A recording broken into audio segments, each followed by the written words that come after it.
the reason I wanted Tiffany to be here is she's two things. She's literally one of the best people I've ever known.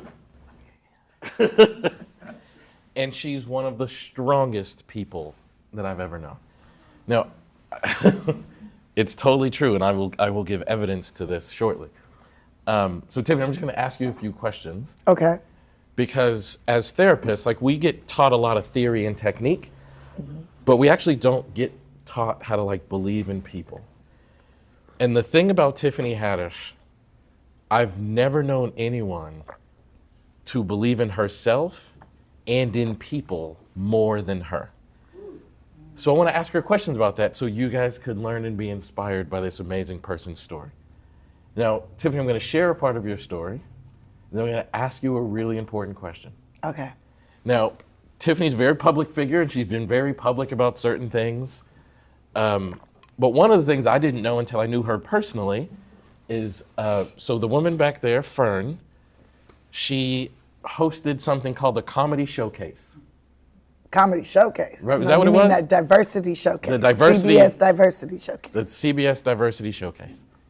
And entertainers like Tiffany would come and audition to be a part of this showcase. Tiffany, how many times did you audition before you got accepted? I got accepted the 7th year, the 7th time. So here's this person. She auditioned 6 times and got told no. Can you tell them what you said the 7th time? So at the time, Fern had a producing partner that she was working with, and I had ran into him at an event. I believe it was the year prior that I didn't get picked, showcase, because I would go every year to be like, what did I not bring to the table? Like, evaluating myself and seeing how can I be better the next time. And I was pretty much fed up because I felt like, you know, the people that they had was good, but I'm like,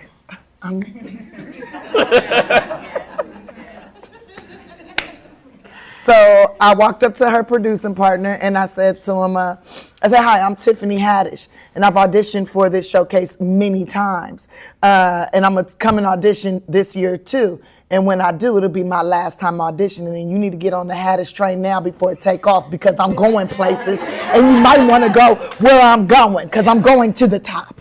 So get with me now or kiss my ass. Basically, that's what I was. Then I came into audition. When I came to do the audition, I was pretty much like, you know how you go somewhere and you just like kind of feel like, man, fuck this shit. Like, I don't care, like, whatever, I'm here. I'm going to just show them the best I got, and then I'm out.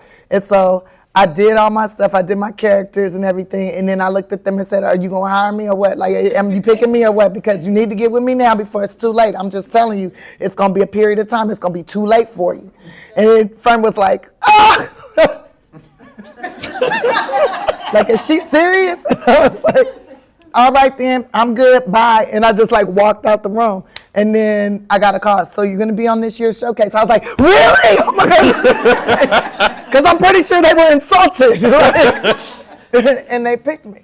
So I find that incredible, right? Like, how do you get rejected that many times and have that level of belief after years of rejection? Well, yeah, I had been, it took 250 auditions before I even established myself. That's actually what I was going to say next. Because what I didn't know until I knew you personally was, before you got cast in your first TV show, how many times did you audition? Well, yeah, okay, so pause, because I did get small parts, like on That's So Raven. At that point, I had done like 75 auditions, and I got 2 lines or 3 lines on that.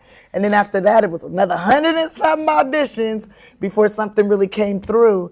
And yeah, it was 250, and there was the Carmichael show where I felt like, well, not really, no. Well, yeah, the Carmichael show is where I became like a series regular, but before that, I had got the Tyler Perry series, and they only kept me for 1 season because it was a drama, and he didn't realize that I was funny until we got on set. He was like, I got to put you in something else. I can't have you on this one.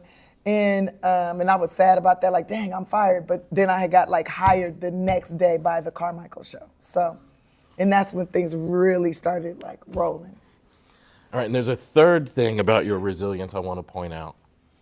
every now and then Tiffany she's always wonderful to me, but every now and then she'll call me and she'll often call me bro. Say, hey bro, what are you doing tonight? And I'm usually like sitting in a hotel doing nothing. She'll say, I'm going to the Laugh Factory, you wanna come? And this one night we were going to the Laugh Factory, and when you go to the Laugh Factory as a performer, there's a place that you can park. The Laugh Factory actually owns property, and the performers park in this place. So we pull in, and she parks in this place, and we get out and we start walking, and she points to me where she used to park her car when she was living in it. Do you remember that? And I'm just like, wow, like you used to live in the car, and now you're walking in as a celebrity. But then she said something that shocked me. There's a guy at the Laugh Factory whose name is Jamie. And Jamie came and talked to Tiffany a bit, and then he walked away, and I said, who is that? And Tiffany says, my business partner. And I'm like,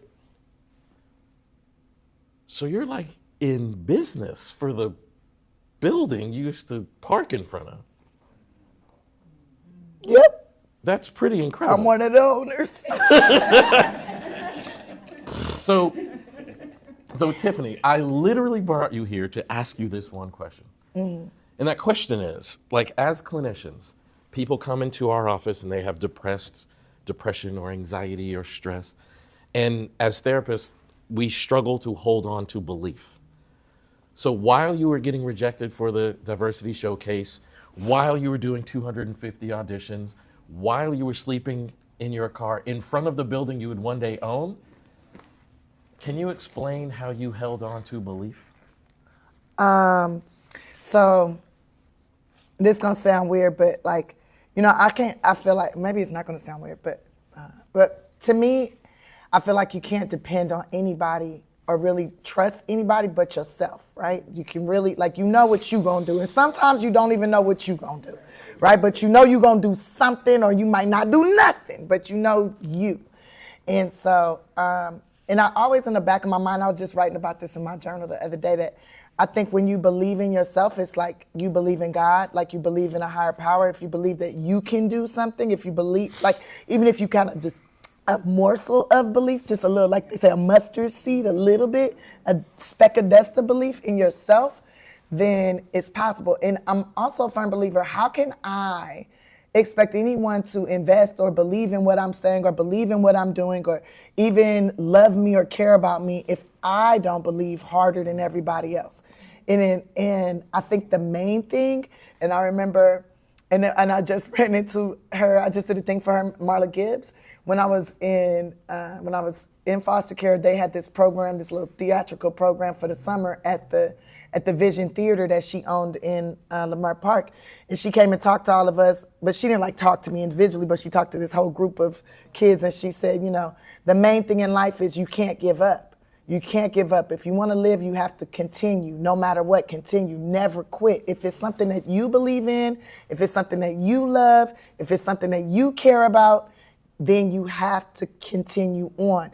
And people will tell you no, and they will shut you out, and they will say that you can't. But if you believe you can do it, then you have to keep pushing forward, because that is operating in God's grace, right? And that's operating as God. And I don't think I am God, but I do think that God sent me here with a purpose. What's the purpose? And I believe my purpose is to bring joy. And in my mind, I've decided that, I've gone through so much pain and so much hardship so that I can recognize joy, so that I can see the pain and hardship and go, okay, this is amusing about this is funny about this could be funny, this could be inspiring, this could be a lesson learned, and figuring out how to transmute that pain into laughter, into joy. And I believe, and I'm a firm believer in, you cannot heal if you cannot laugh about the situation. I think you will always be miserable. You will always be sad. You will always be in doubt. You will always be trying to run away. You'll always be quitting on yourself and the people that care about you and everyone around that you are here to help. You'll always be a failure if you don't heal. And if you don't okay, I went through this bad thing and I went through it for a reason. I feel like everything I went through was for a reason. And I know now more than ever, I used to be like, why am I in foster care? This sucks. Oh, nobody wants me. Why don't nobody want me? Why I gotta go from house to house? Why am I stuff in trash bags? Why am I being molested? Why am I being raped? Why am I this? Like all these things. And I'm not afraid to talk about these things at all now. And so many kids, so many foster kids come, like, you inspire me. Because of you, I made this song, and now I'm like on the Billboard 100 because of you, da-da-da-da-da. Because you never gave up, because I never gave up. Because I never quit on me. And then I think about, and I wrote about this in my journal too, I think about like on a cellular level, like my cells die. Every day something inside of me is dying every day. But my body, my flesh never gives up. Like it never quits. It's like, I don't even have to remind my heart to beat. It's gonna just keep beating until it's not allowed to beat anymore, right?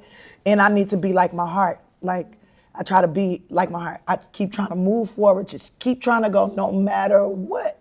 And some days I be hurting, like I don't know what's going on with my allergies on today, but I'm having a hard time keeping my eyelash on, my eyes are watering, and I'm thinking, and I have this belief that, you know, crying is a removal of old beliefs and a replacement of new ones. And I did find out some new information last night that was like, what? And I didn't feel like crying because I was tired, so I went to sleep. And maybe my body's like, okay, we got to wash out this old belief.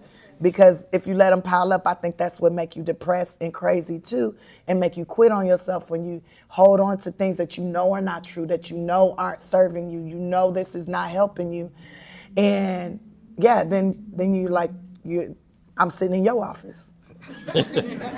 The other thing, so I want everybody to write down, do not ever quit. And make sure your language is supportive of not quitting when you're doing therapy. Yeah, I think a therapist is like, for me, like you and the therapist I had before you and the one before that, they were all coaches. Like you're a coach, like you're a mind coach, you're like a coach you're there to say, okay, let's unpack all this shit, let's organize it. You might not need to get rid of it, you might can use this thing, this experience, these things that happen to you, these feelings. Feelings are so important. I think they're a compass. And I didn't listen to them a lot back in the day, and I think that's why I was sleeping in the Geo Metro, because I didn't honor my feelings. Like in learning how to honor those feelings and sit in them. I think society now is so quick to give you a pill, so quick to like have a drink or, you know, do something to numb the feelings. Those feelings are happening for a reason. There's an alarm system going off, and you need to be fucking checking the windows and the doors. You need to see what's going on. Yeah. Now, there's another thing I want to say about you, or ask you about as it relates to belief. She believes in herself so much that belief leaks on to the people around her. And she has an ability that I genuinely think everyone doing solution-focused brief therapy needs to master, and she does it naturally. And she does not see obstacles. Like, I can actually make her confused when I bring up an obstacle, and I'm going to give you an example of this. I'll be like, what? I do be confused. So one of the times she does, she'd be like she's co-produced my TV show, and I'll be like, man, if this gets picked up, she goes, no, when? Yeah. And now one time she called me again. She was like, hey, I'm going to Malibu to do this comedy show.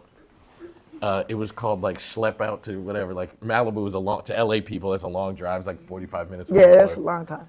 So we drive to Malibu, and it's a small club. And it's packed with all these people, and all these comics opening for her. And the host that night had never hosted before, and he was very nervous to introduce Tiffany. So I'm sitting there, and I jokingly said, I'll introduce you. And Tiffany goes, yeah, do that. And she goes, you'd have to do 5 to 10 minutes of comedy. I was like, no, I'm playing. I ain't gonna do that. And Tiffany's like, why not? And I'm like, because you're one of the most famous comedians on the planet ever, I'm not going up in front of you. Like, this is not about to happen.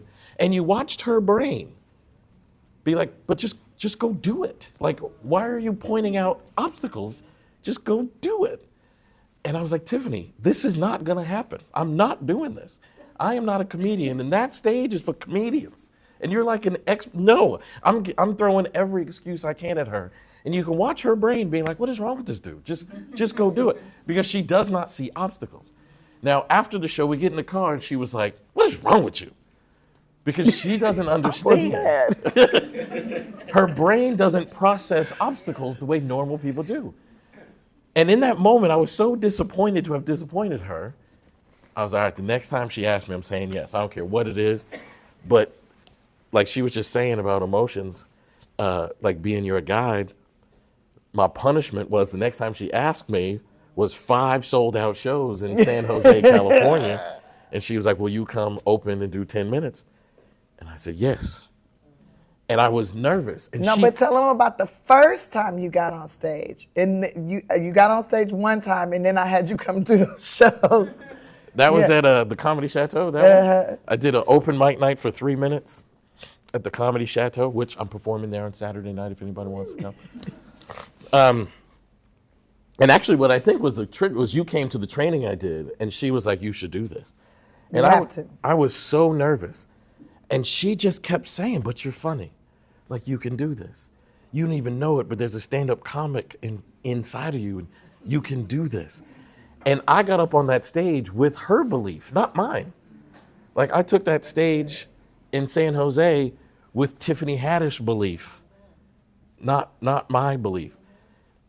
And I wonder if you can explain how you develop the ability to just not see obstacles in the way that you don't see them. I mean, I see obstacles, but I look at those as like physical challenges. Like, remember that show Double Dare? I used to love that show, and it was like always these obstacles. Either you answer the question, if you can't answer the question, then you do the physical challenge. And I feel like that's like life. Like, you're presented with questions, you're presented with things, and either you know the answer and you can just move through it, or there's a physical challenge and you have to like go against all, like, oh, I'm afraid, the fear and the this and that, and you got to push through that.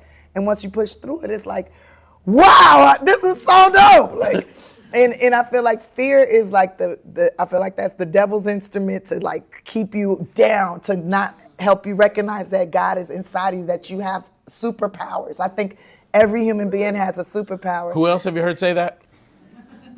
Yeah, well, I believe that every human being has a superpower, and you just have to like break the fear shield up to go through and experience your superpower and share it with everyone else. I think that everyone has a gift that is supposed to be shared with others. Even a crackhead, I'm like, that crackhead can clean a house really good. That crackhead can change tires. That crackhead is superpower. They take that crack and their fears are gone. They got super strength.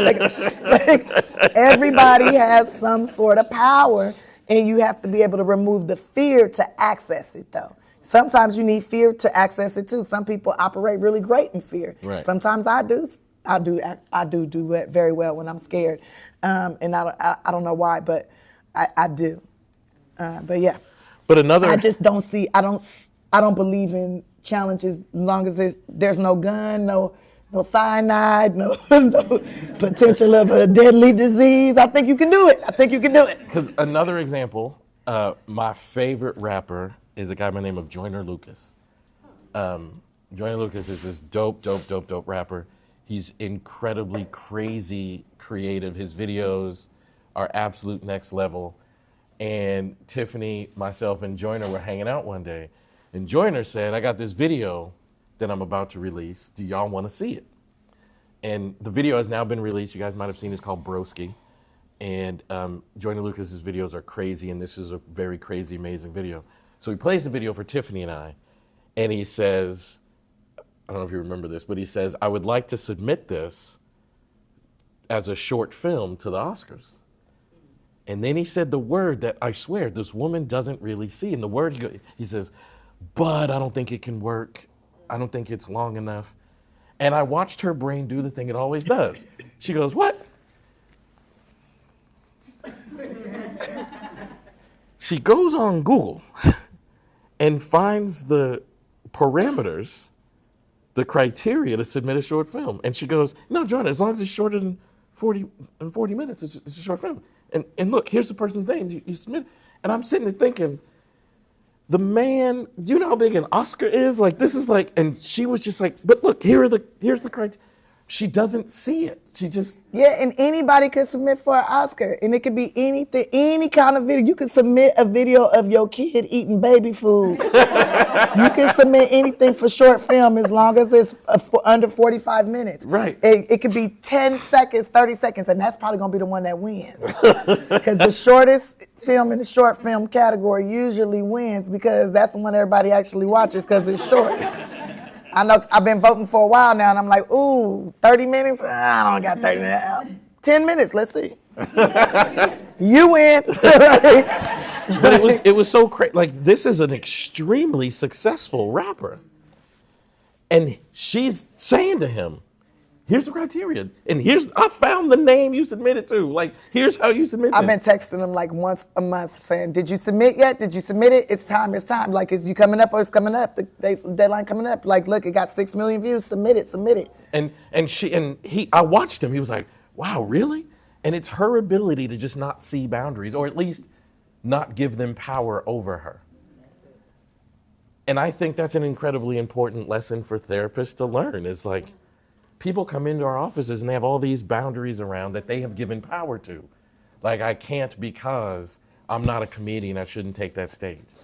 And I didn't, right? We are held back by things like fear. Like, I don't want to step on that stage and get embarrassed. But now you're getting on all kind of stages, opening up for like world-renowned comedians. Like, you got a show on Saturday night. Do you know how long it took me to get a show on a Saturday night?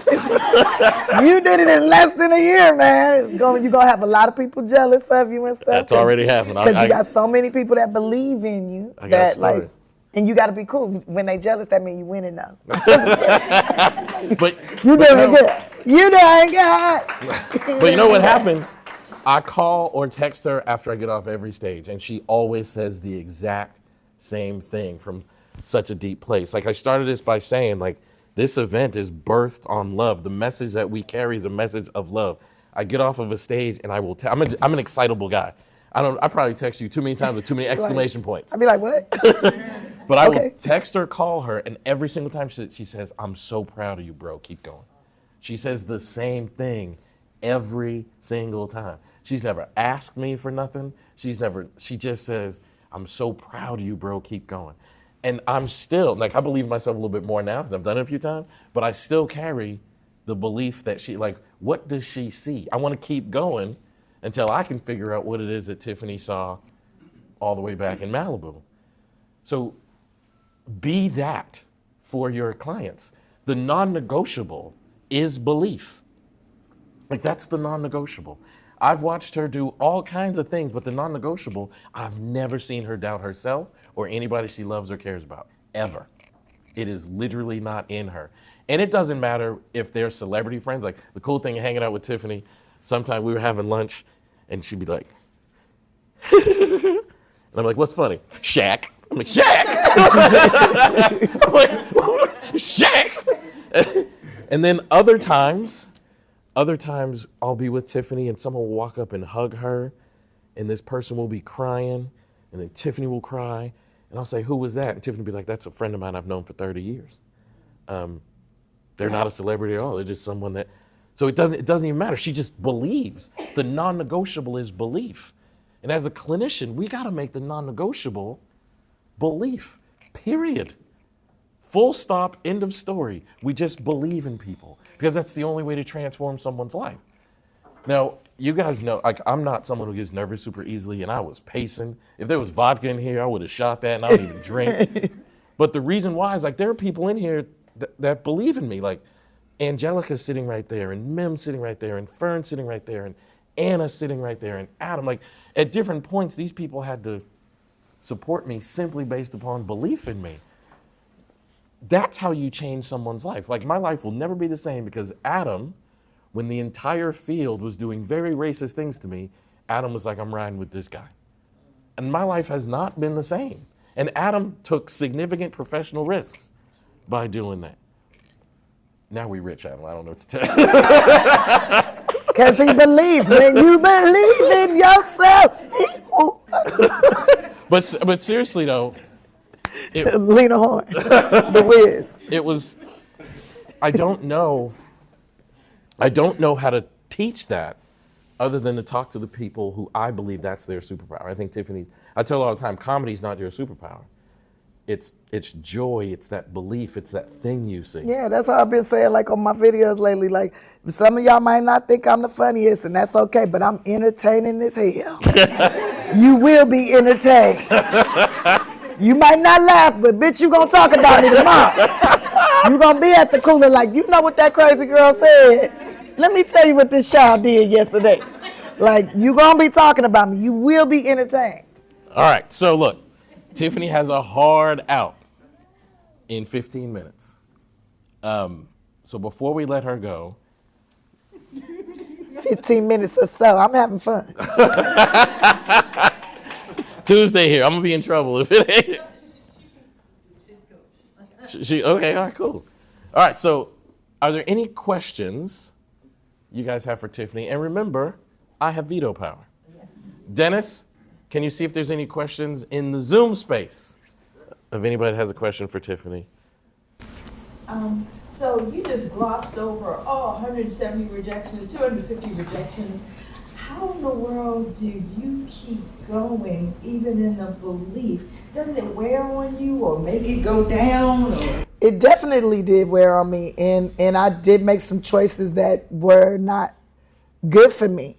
Right, because I was wore down, and I needed to have those wear down moments to realize I need to be listening to my intuition and to me, and I believe rejection is protection.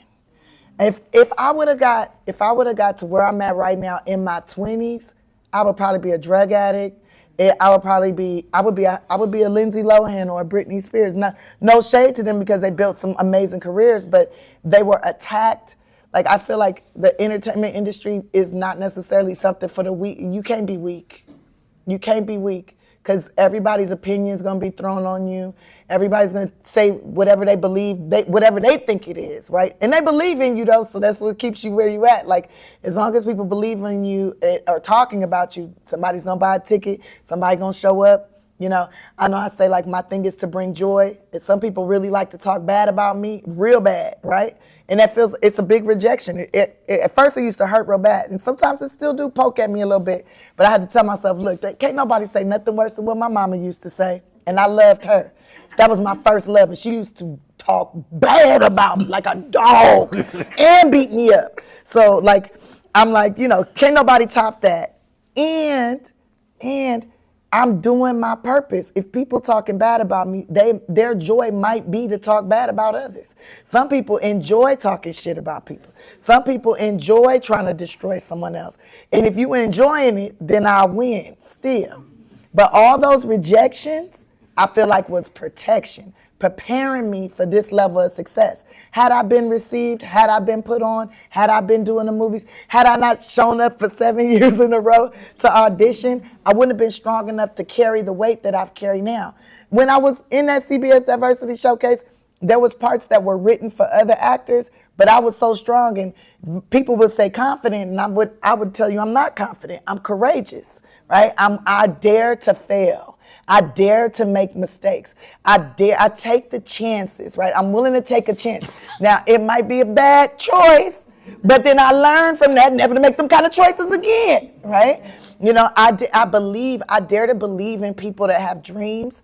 And I want to believe that everyone is good at heart. Everyone has good intentions until you show me otherwise. And when you show me otherwise, I'll be like, thank you for the lesson. Thank you, God, for the blessing to be able to survive whatever I just survived and to move forward. And that's where you really thrive, right? When you make those mistakes and you learn from them and you're able to be like, okay, next, what can I do to be better, right? And then you come right back and you're doing and you still on top, and you usually look better after. I don't know, for me, anyways. After some bullshit, my body looks better, my mind is stronger, my heart is stronger. I end up having more fun. I meet more successful, more powerful people. Man, Michael Jordan was touching my waist last weekend. Hello, I felt anointed. He put his cheek on the top of my head. I said, ooh, I don't know if I'm going to watch this. I need some of that juice. I need some of that Jordan, that Michael Jordan success juice. I told him right to his face. I said, man, I said, I'm about to get pregnant by one of your sons. He said, oh, my son is already marrying an older woman. I said, I'm not talking about that one. I'm talking about the illegitimate ones. I know you got some around here somewhere. He was dying laughing. Then I'm over to his wife like, girl, teach me your ways. Teach me your ways. I need to lock in a Jordan too. You know what's funny? I know 100% she said exactly that. Yes, I did. Yes, I did. Oh my gosh. Now, before we move on, there's a point I want to highlight. So this woman here, her name is Jasmine. Hey, Jasmine. She goes by Jazz. And when we were going around the room earlier, before you got here, she said one of the things that she learned from her aunt who's sitting next to her is how to fail. And she just said, like, I'm courageous enough to fail. Now, the reason why that's such an important lesson is how many of y'all have gone into a therapy session, you're trying to be like perfect, and you are like overthinking it, and you have to risk failure to be great. That is true for a movie star. That is true for a therapist. You have to risk failing in order to be a great influence in the person that you're talking to. It is a very necessary skill. There is a certain level of belief that's like, I know, in this case, I can become a world famous entertainer, but I also believe I know I can handle hardships along the way. I don't have to like shy away from pain because I know I can handle pain along the way. Does that make sense? So like, we have to abandon the idea that I'm going to be perfect in the session, because you're not. You just have to risk failure in order to achieve greatness, right? Dennis, anybody online that wants to say something? Yeah. All right, one of the questions is, back when you were going through the bad time, where did you find the belief to continue? Who asked the question? That's from Michelle. Michelle, let me tell you. I found it in me. Like I like there was days that I wanted to die. I was like, why did God even put me on this planet? Am I a punching bag for people? Why do I have to suffer so much? Why? Like I was asking a lot of why questions and I wasn't getting no answers back, and I was getting really fucking mad. I was really mad. And then one day, like, I started recording my questions to myself, like the questions that I was like asking God or asking in general. Started recording it on a tape recorder, and then I would play it for myself the next day, and I would have those answers, right? I would have the answers, like, and maybe those answers might not have been the right answer, but it was enough for me to move forward. It was enough of an answer to move forward. Like, why is everybody so mean to me? Like, because at that time, it was a lot of people that was mean to me, and I didn't understand it. And then the next day, my answer was, because you have something really great. Just figure out what that is, right? And then I saw a video of them making a diamond out of peanut butter and charcoal. And I thought to myself, well, I'm the charcoal, and I'm gonna have to get really hot, and it's gonna be painful.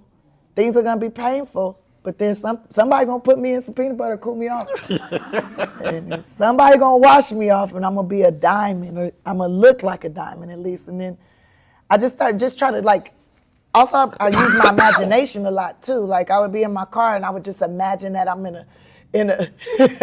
in one of them sleep deprivation chambers or whatever. I'd be like, yeah, I'm rich. I'm in one of those chambers right now. Just imagining, like, I would use my imagination all the time, and I still use my imagination all the time. Like, people like try to hurt me, try to take things from me. And I just imagine that they're just miserable over there, just all looking like evil witches with long nails where they can't even wipe their ass.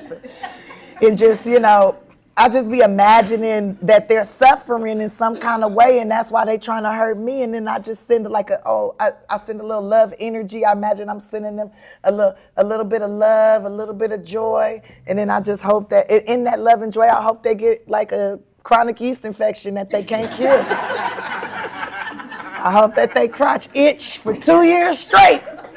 And no matter how much they scratch, it's never satisfied, and that makes me laugh. It also, like, laughing, to be able to laugh about something. Like, when I was homeless, sleeping in my car, I would like park in Beverly Hills, and it would be so cold, and I would turn the car, and I'd turn it off, be in a quilt, and the police would come every morning at about 7 o'clock in the morning. The police would come and make me move. And I would laugh to myself like, I asked God to send me a man with a job, and he keeps sending these police.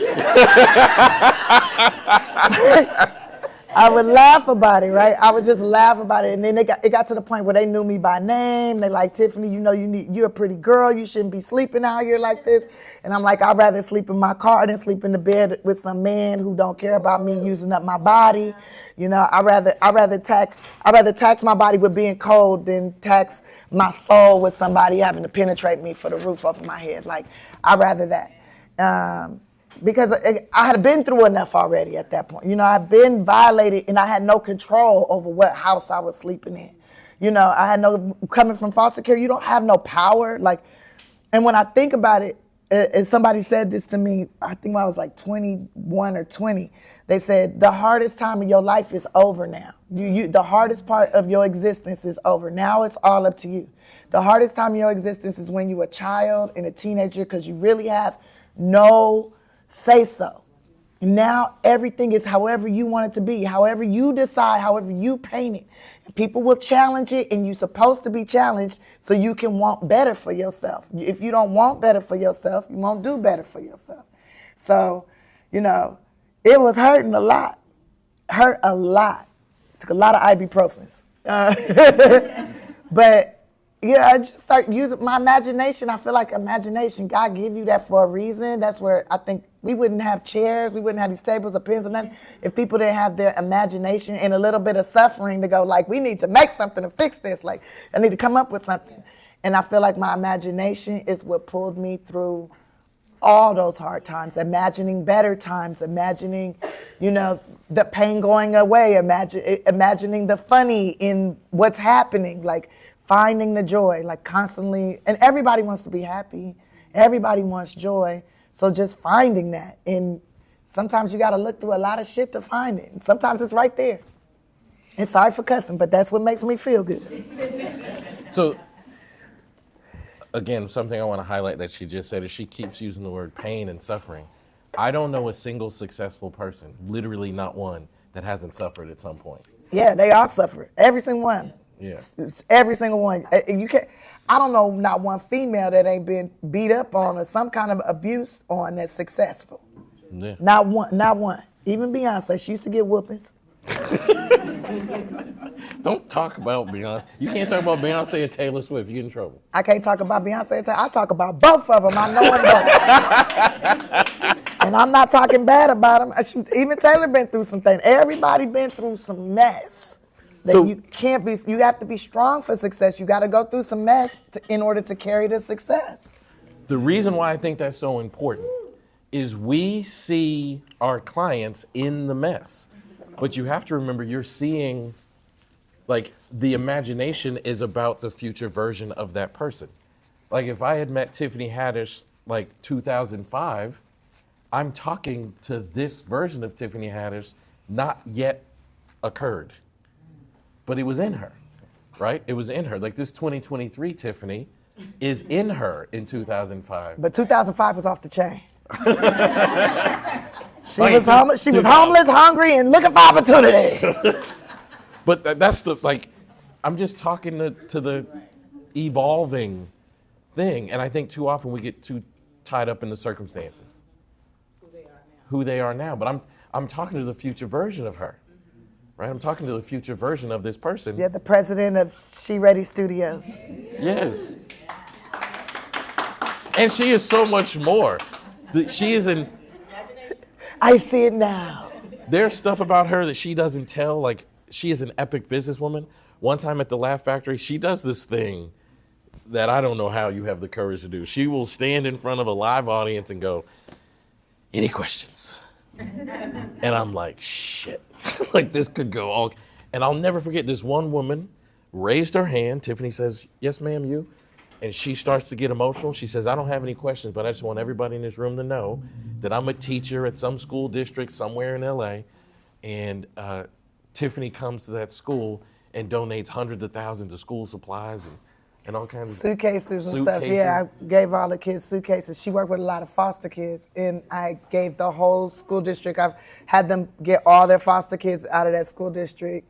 It was in Antelope Valley. Yeah. And I gave suitcases to every single one of them, because moving around from house to house with your stuff in trash bags makes you feel like trash, makes you feel like garbage. And I felt like garbage for years. And then somebody gave me a suitcase, and it made me feel like I was a traveler, like I was on an adventure, like I'm a visitor at these people's home, like I'm a person. I'm not garbage being moved around. I'm a person that's visiting new people, getting to learn from them and all that. And I think that's important for our kids to feel like they're on an adventure, because life is an adventure. And it's the adventure that you make it. It's choose your own adventure, really. And that's what freedom of will is choosing your own adventure. And so what adventure are you choosing? Right? And when you're kids, you don't really get to make all the choices. So it's like, let me give you the equipment that you might need to make you feel like you have some power. So when I go to these people's house, I have my suitcase with my things. And when they move me away, they can put my things in that suitcase. A lot of times they take your stuff, you leave out, you come with it. I had a doll, some clothes and that. My doll was missing, so most of my clothes was missing, and I'm going to the new house. And then they got to get me some stuff, and I'm like, oh, I love these things, and I'm trying to hold on to them, and then I come home from school, and my stuff is in the trash bag at the door, and I'm going, and half the stuff in there ain't even my stuff, it's somebody else's drawers. Like, and it's like, if I could live out of my suitcase, if I had a suitcase, and that lady gave me that suitcase, and it changed everything. See, if I met Tiffany way back then, I'm meeting someone that would one day give suitcases to every single kid in this particular school. Yeah, and we give more than suitcases now. We do but even more than that. My point, like, she doesn't ever talk about it. She just does it. She just does it. And I think, like, people often say about solution-focused brief therapy, like, you know, you can't make a difference in someone's life. Her life changed by one person giving her a suitcase. It changed everything because it changed the way they define themselves. Like, I know I keep saying this, but be that in a person's life. It is literally a decision. Like, you just have to go into every session, I'm just going to believe in this person. Yeah, somebody could change your life, mess your whole world up in just a minute. Like, you could be eating the ice cream, enjoying your ice cream, enjoying the day, and somebody could just walk up, smack that shit out your hand and go, life does that to you, and walk away. And forever you thinking somebody always gonna smack something, they gonna take it away. They gonna take it from me. They gonna mess it up, my favorite things. Like, you start hoarding and everything. My experience. I'm over it now. I'm over it now. And I'm just saying, like, and I don't even know that person's name. I know what the back of their head look like, though. If I ever see the back of their head ever again, I swear I'm going to smack them in the back of their head. Life will do that to you. Shoot. I don't know who this person is either, but I feel bad for them. Yeah. If I ever run into them again, I swear to God, I got to know the back of their head. That's it. As soon as I see the back. You had a question. Similar to Michelle's, it was about the Soul Summit. You said it was Believable Love. I wanted to know where you found joy at exactly when you weren't often showed it. I found the joy in, like, making people laugh. Like, so my drug of choice is laughter. I think it is a drug. It does kick off like oxytocin and dopamine and all that stuff in your brain. You know, this is the best medicine cabinet you got, and that's my drug of choice. So when I hear people laughing, I get like kind of riled up a little bit. I see people smiling. Like when I walked in and I saw y'all like light up and smile, I'm like, ooh. Like it's my drug of choice. So I will, like, when I was in school, I used to, like, I would be sitting on the school bus just like so messed up from what happened the night before or whatever, and just like, oh, how am I gonna make today good? And I would just start doing silly things like I'ma just trip in front of everybody, or I'ma sing. I would just walk down the hallway and be like, butterfly in the sky, I can fly twice as high, and then other kids would start chiming in, and then we'd start laughing, and it just like, that would make me feel better. Right? Like the laugh, or, you know, if I might walk around like, dang, I'm so sad today, I'm gonna put grapefruits in my training bra. And I'll just walk around all day with grapefruits in my training bra, and everybody be laughing like, Tiffany, them make your titties. Like, I'm like, I got implants. And like, that would, and everybody will laugh, and then that would make me feel better. Like, and so that's all. I would just try to get a laugh, and I didn't care if people were laughing at me or with me. As long as I heard that, it made me feel better. Sometimes now I'll be like all by myself and I'll be kind of sad some days and I'll be like, dang, I'm down.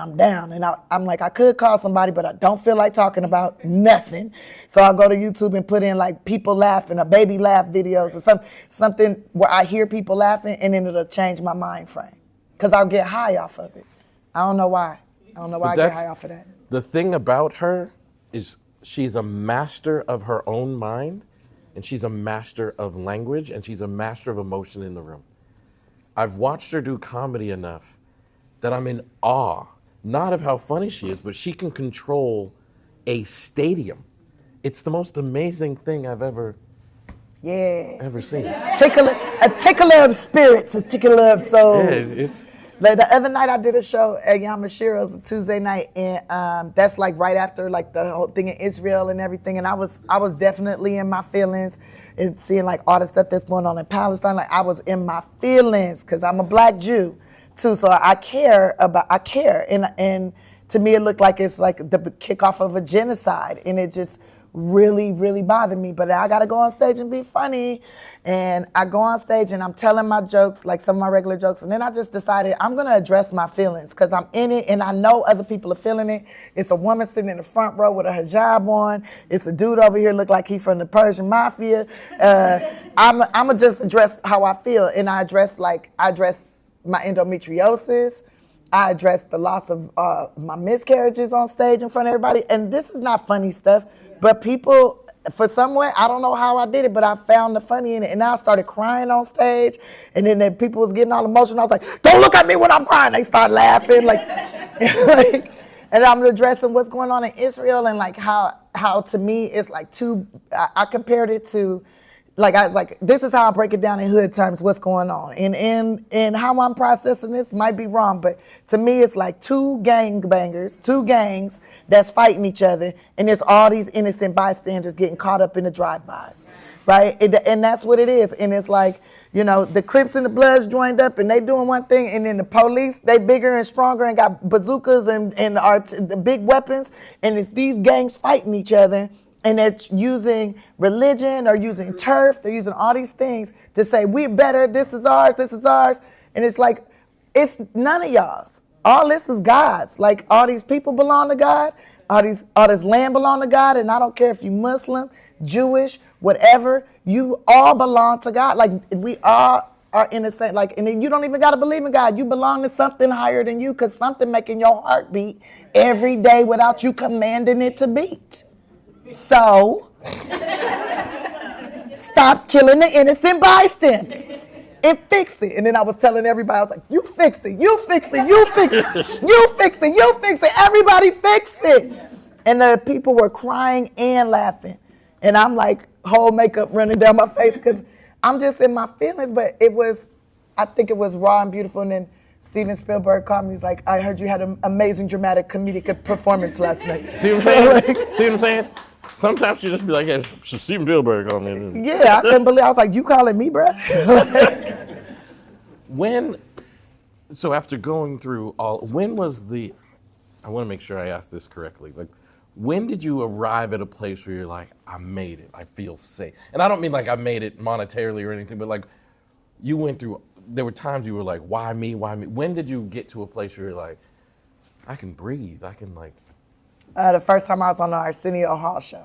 Really? Yeah, that was like for the little girl in me. That was like, I used to watch Arsenio Hall all the time.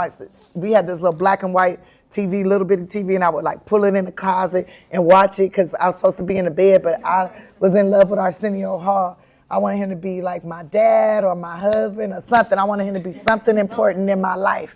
And so I would watch him and then cut to, 2014, they asked me to do a sketch for him. And I'm like, yeah. And at that time, I was doing like all these sketches. Anybody asked me to do a sketch, I would do the sketch. Anything, what's the idea? Okay, I think I can execute it. Let's go. And I did hundreds of sketches. Like, I might not have been getting the TV shows or the movies, but I was booking these sketches. So when I had a bunch of stuff online and Arsenio saw it, asked me to come in and do a sketch. I did one sketch. It was a success. It was called like I Married a Black Woman or something, right? And this white man's experience being married to a black woman. And I was in his ass. It was funny. And so then then he started bringing me back, and every time I would do these sketches, and I did like 3 of them, I would tell the producers, I really would love to do stand-up on the show. It would be a dream come true to do stand-up. And I still had yet to meet Arsenio. And I would try to like go to where he was performing if he had a comedy show, and I would just miss him. I would always be like 10 minutes too late. And then finally they said, yeah, we're gonna have you come on and do stand-up. And this was like my third time ever doing stand-up on TV. This is gonna be huge for me. This is gonna be life-changing because it's with Arsenio. And I got there to the studio, and he didn't even come backstage to say hi to me or good luck or anything. So I was like, oh shit, I hope this is gonna be okay. He's not even saying hi to me. And I come over to the side where they tell me to come out. And in my mind, I was crying profusely because I heard him say, this young lady that's coming to the stage, she's been doing comedy since she was like 15 years old. She's smart, she's beautiful, she's been in a lot of my sketches, she's helped with ratings, she's amazing, and I think she's really going places, guys. I want y'all to make a lot of noise for the very intelligent, very beautiful Tiffany Haddish. And I'm in the back like, he said I was intelligent. I don't know if these dumb jokes I'm gonna do today is gonna work. Like, I was concerned. And then the lady's like, Tiffany, go. He said, go. And I'm like, oh, okay. And I walk out and I'm like, hey, and I do the set. And I do the thing like I put some panties on over my thing. It was weird. It was a weird set. And I wasn't sure if it was funny or not. And then he came over. And this is something I always dreamed of, that he would pick me up and like carry me one day. I dreamed of that. Like my whole life, that he'd just like scoop me off my feet. And he came over and he said, ladies and gentlemen, Tiffany Haddish. And then he scooped me up, picked me up, and was holding me like this. And I was like, oh my God. Dreams come true. And then I was like, am I dreaming now? And so then I licked his face.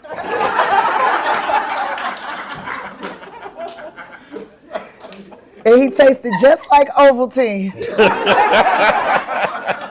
And in that moment, I knew I made it. Like I could die tomorrow and it would be fine. I did everything. Like I satisfied the little girl in me. Like I was so happy and there was so much joy that I was like, it doesn't matter what happens after this. Whatever happens after this, it's fine.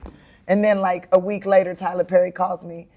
He doesn't call me, but they call my agent and they say, hey, they want you to audition for this If Loving You Is Wrong. Tyler Perry saw you on Arsenio's show and he thinks you got a lot of potential. He wants you to come in. And I came in and auditioned in this room. Shut up. In this very room, I auditioned lying. for Tyler Perry. He was sitting right where you at. And there's a camera. Yes, you, sir. Yes, you, sir. And there's a camera right there, and I was sitting right where this little outlet is, and I auditioned for him, and I got the part. You are kidding. I got the part, and then he found out I was funny. Because he was hiring me off of the sketches, off the in sketches. this room, in this hotel? In this room, in this hotel. That's crazy. And that was the last time I was in this room. 2014. 9 years ago. 2014, bro. Dennis, is there anybody online with a question? A lot of the ones that they asked were actually the ones that she kind of said that someone asked about. All right, we'll take one more question from Alyssa. Okay, hi Tiffany, Hey. thank you for being here. Thank you. I actually have done some work with some associates, cool kids. Yes. Some really great work. They really love you, so pay them all them. Yes. I'd like to know, because I can just tell, I mean, Elliott, you were saying just the goodness that Tiffany portrays, I can tell at the core. That Literally one of the best people I've ever known in my life. And I'm just wondering who really fed that in you, and where does maybe the comedic perspective come from? Because in your book you were talking about how you drove up to, I think, a comedy club or something, and Kevin Hart saw you in your little Geo. And he was like, you pretty, why are you, Sleeping in a car. driving this? But you have to have some standards as a woman, because easily a woman can say, I'll do this so I can maybe get to this next level. Do that. No, and that's why it took so long. Just don't laugh. And I got a crick in my neck, girl. Got a crick in my neck. No. I'm just curious, like, who fed fed that in you? Like, who were the people that were good to you along the way that, even though you said, I'm having this standard, this is my non-negotiable, and they really supported that versus saying, no, take the shortcut? I would say that my grandma installed in me like certain standards, and I'm gonna be honest with you. I would say from like 18 to 20, I was like, fuck her standards. I'm gonna be out here do what the fuck I wanna do. And I made a lot of mistakes, got my heart destroyed, got my heart broken. I can't even tell you what these dudes' names were. You know what I'm saying? I made some really poor choices. And then it was like her voice in the back of my head, like, but the thing she would say, don't ever borrow nothing from nobody that you can't give back. Don't let everybody in your house. Your coochie is a house. It's a house, and don't be throwing house parties because that bring your property value low. You don't want everybody up in there like that. You know what I'm saying? And every time somebody's there, they always gonna mess something up. Something's gonna be damaged. Anytime somebody in there, something's gonna be messed up. They gonna leave a handprint. They gonna bust a window, something. And she's like, which I didn't really understand until I threw one house party. They're like, oh, this is horrible. This feels horrible to my soul. These men don't love me. Nobody cares. They don't care about me, right? And it's like, if somebody really loves you or cares about you, they'll ride out with you regardless if you submit your body to them or not. They'll ride out with you regardless if you have money or not. They'll be there regardless if they really care, right? And it took me a long time to figure that out.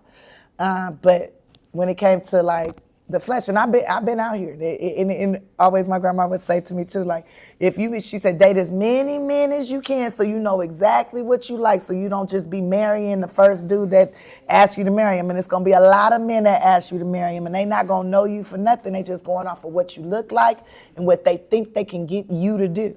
And you dumb right now. She always say, you dumb.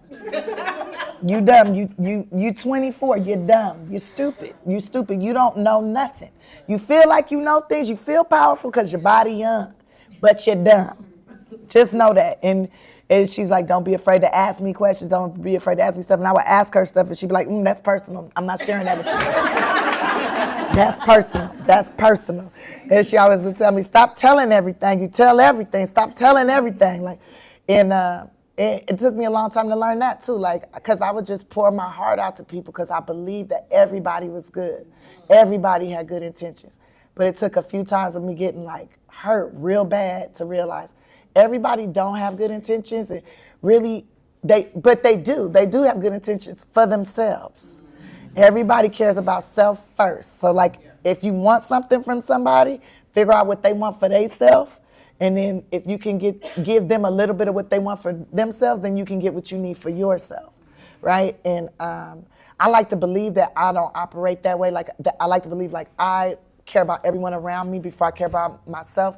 But that's not true, because really I care about everybody because I want to hear the laugh, because I want to get high.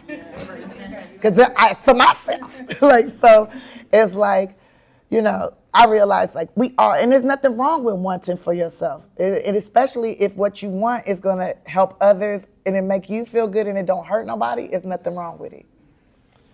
Has anybody been inspired by anything you've heard today?